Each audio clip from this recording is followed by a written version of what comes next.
Bon, qu'est-ce qui se passe quand on regarde? Qu'est-ce qui se passe quand une fille oublie d'éteindre sa cam sur MSN avec un gros smiley? Bien évidemment, moi j'ai failli me faire avoir ce matin, mais heureusement j'étais sur mon iPad.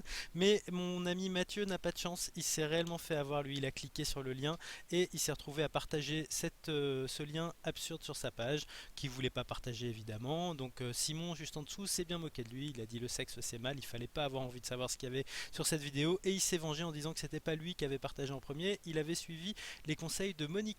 Donc sur le mur de Monica, bien évidemment, il y a la même vidéo. Vous remarquerez d'ailleurs que le lien est un petit peu plus propre chez Monica, donc ça veut dire qu'à force de le partager, le lien se dégrade. Évidemment, Mathieu, Monica, moi, il y a plein de gens qui ont cliqué sur cette vidéo parce que c'est exactement le but. L'idée, c'est de donner envie. Alors c'est marrant parce que quand on se balade dans Facebook, on voit qu'il y a des tonnes et des tonnes de communautés qui ont été créées.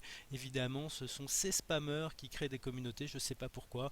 En gros, probablement pour donner plus de légitimité sur Facebook à leurs vidéos, pour que ce soit encore plus viral.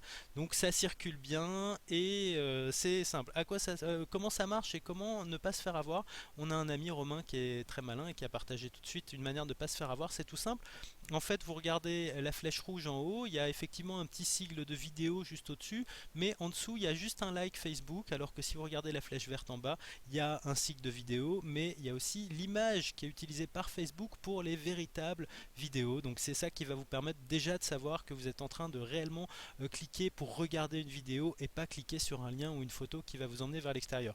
À quoi ça sert ces spams? C'est comme ça que ça s'appelle, les spams sur Facebook.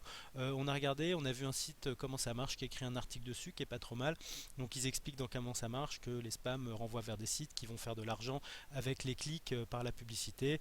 J'imagine qu'il y a ça, j'imagine qu'il y a d'autres choses, il doit y avoir aussi des codes malins. C'est en tout cas une question à creuser qui peut d'ailleurs être creusée sur quoi.info. Petit bémol par rapport à l'explication de Romain, parfois on peut se faire avoir parce que c'est quand même assez subtil.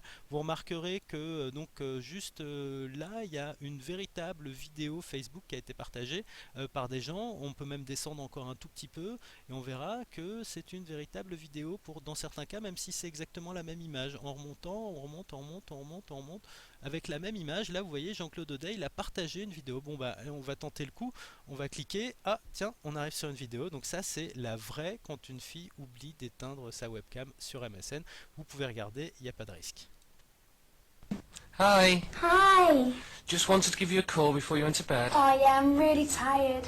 Nicole, I'm really missing you. Oh, I miss you too. Nicole? Is there a man in your flat? Bon, j'imagine que c'est une blague quand même, mais c'est drôle.